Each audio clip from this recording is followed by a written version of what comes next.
Welcome on How to Play Ulandi Wars. This video should teach third-time players how to play the game. The complete Ulandi Wars rules are available on Ulandi Wars website at ulandiwars.com. There is also a players forum where members can chat about the rules and read the latest FAQs. First, let's explain about the cards. In each battle deck you will find infrastructure cards and war gear cards. Infrastructure cards are the weaker attacking cards, however they do something that the stronger war gear cards can't, and that's generate deployment tokens. Deployment tokens are collected and used to deploy more cards to the combat zone.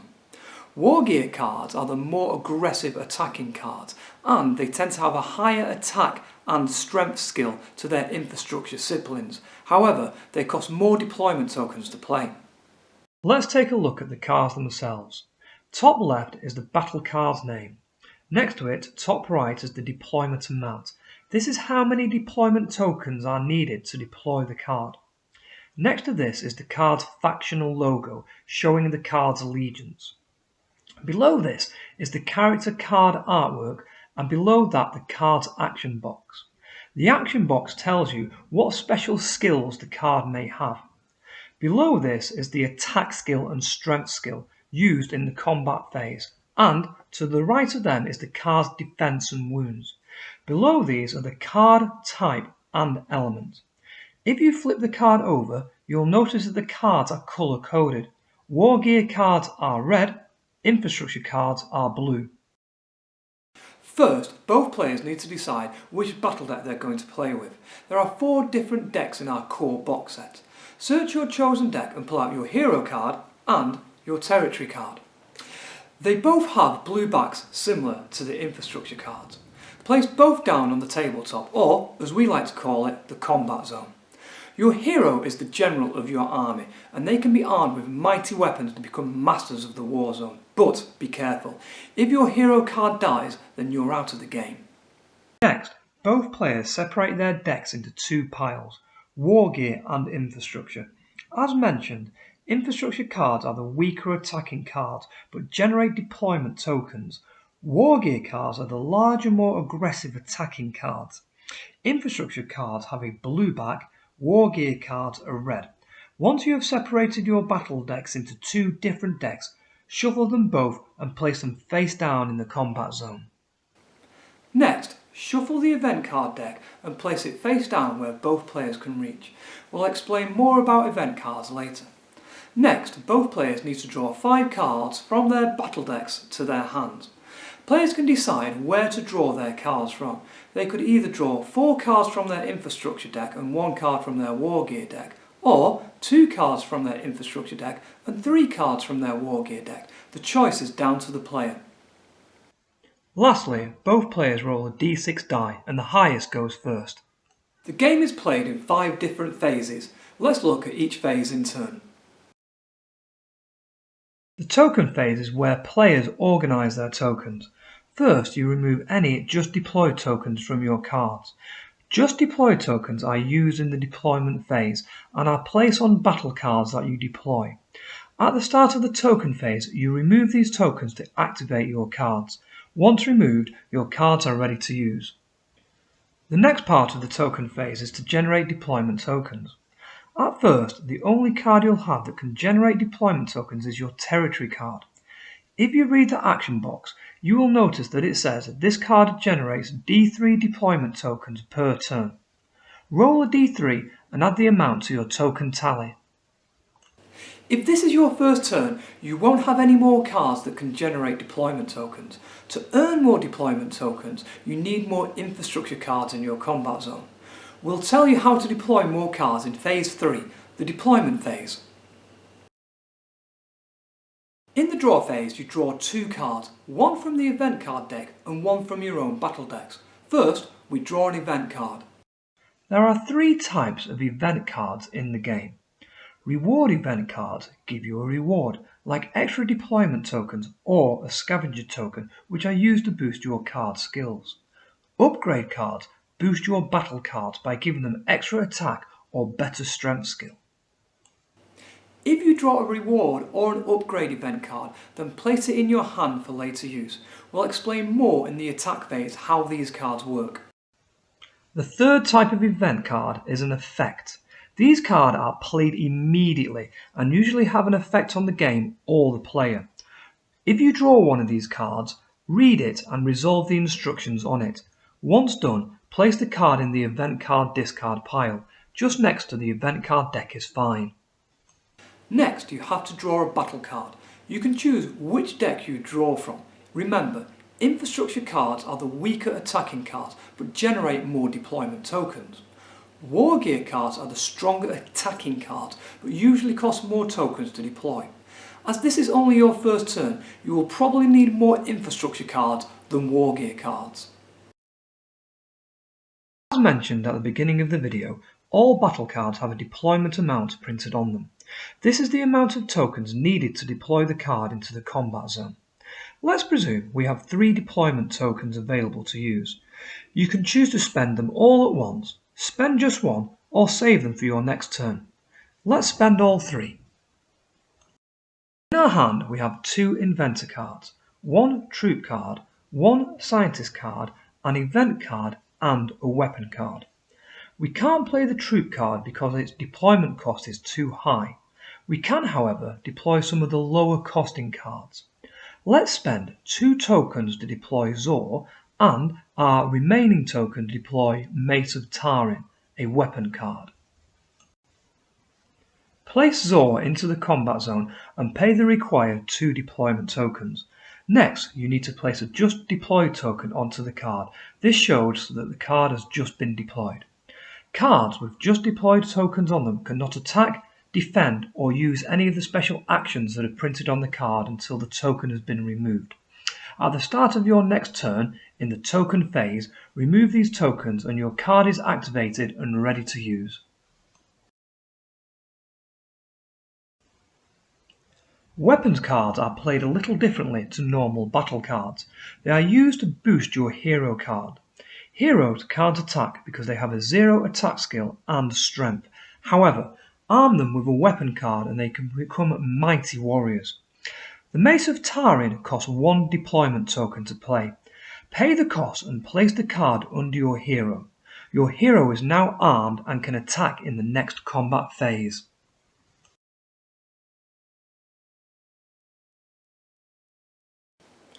Unlike other battle cards, weapon cards do not use just deployment tokens. You simply pay the deployment cost and place it under your hero card. Your hero can only use 1 weapon at a time, so if you find a better weapon card later in the turn, you simply discard the weapon you already have and then pay the correct deployment amount to replace it with the new weapon card. The maximum number of cards allowed in the combat zone is 6, not including your territory card, your hero card, or any weapon cards you may have out. Once you have deployed 6 cards to your combat zone, then your combat zone is maxed out and you can no longer deploy any more cards. If you wish to deploy more cards, you first must discard a card. To do this, simply pick a card in your combat zone and place it in your discard pile. You then pay the correct deployment amount for the new card and deploy it as normal. Each time you discard a card in this way, you earn a scavenger token. Scavenger tokens are used to boost your card's skills. They can boost the card's attack, strength, or defense skill by 1 point. The only stat you can't boost is the card's wounds. You can also earn scavenger tokens in other ways, such as reward event cards. Some cards cost 0 deployment tokens to deploy. If this is the case, you need to roll a d6 die. On the result of a 3, 4, 5 or 6, you may deploy the card as normal. If you roll a 1 or a 2, then you have failed to deploy the card and can no longer deploy any more cards that turn. So, it's wise to leave 0 to deploy cards until last. In the combat phase, players can decide to attack an opponent. To do this, you need to choose cards that have an attack amount and strength amount in their skill box. Let's take a look at our combat zone. Apprentice Scientist and our territory card cannot attack because they have 0 attack skill and 0 strength. Zor has 2 attack and 1 strength, and our hero card, who is armed with a weapon, has 2 attack and 2 strength. So let's use those cards to attack. Our opponent has 3 cards in their combat zone to defend with: their territory card, their hero card, and Morlock Inventor. Morlock Inventor has a just deployed token on it, therefore cannot defend nor use any of its special actions written in the action box, so their only choice to defend is with their territory card or their hero card. It is down to the defending player to decide which cards they are going to use to defend with. In our case, Gulblood is going to defend against Felix and Zacharian is going to defend against Zor. After the defenders have been declared, it is now time for the attacker to declare any upgrade event cards they may want to use. If you remember in Phase 2, the draw phase, players draw cards from the event card deck to their hand.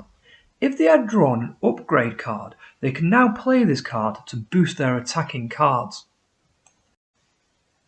For the purpose of this video, let's presume we have the Fog of War upgrade card in our hand and we want to play it in this combat phase. We declare the card which states all cards get a +1 attack until the end of turn. This means that Zor now has 3 attack and 1 strength, and our hero card has 3 attack and 2 strength. You can accumulate any upgrade event cards you have collected and play them all at once. This is called an event card run. You can play as many or as few cards in an event card run as you wish. Upgrade cards are cumulative and can be added together to create a deadly combined attack. To attack, each player rolls a d6 die. The attacking player adds the result to their card's attack skill, and the defending player adds it to their card's defense skill. The highest number wins the combat. Look at the winning card's strength skill. This is the amount of damage the card does. If the strength is equal to or higher than the losing card's wound amount, then that card is destroyed and removed from the combat zone. Destroyed cards are placed in the discard pile. Just next to your battle deck is fine. Let's look at another scenario. Let's say we have 5 cards available in our combat zone with no just deployed tokens on them. In our combat phase, we want to attack with all 5 cards. However, our opponent only has 2 cards to defend with. Just like before, the attacking player declares their attacking cards and the defending player declares their defending cards. However, in this scenario, the defending player is going to have to multi-defend with their hero card because they only have 2 cards in their combat zone. The hero card is the only card in the combat zone that can defend from multiple attacks. In the core box set, there are multiple attack tokens that can be used to keep track of larger combats. These tokens are numbered and can be placed so you can correspond each defending card to its attacking counterpart. Remember, if your hero card is destroyed in combat, then you are out of the game. Using the multiple attack tokens, the defending player decides which cards they're going to defend against.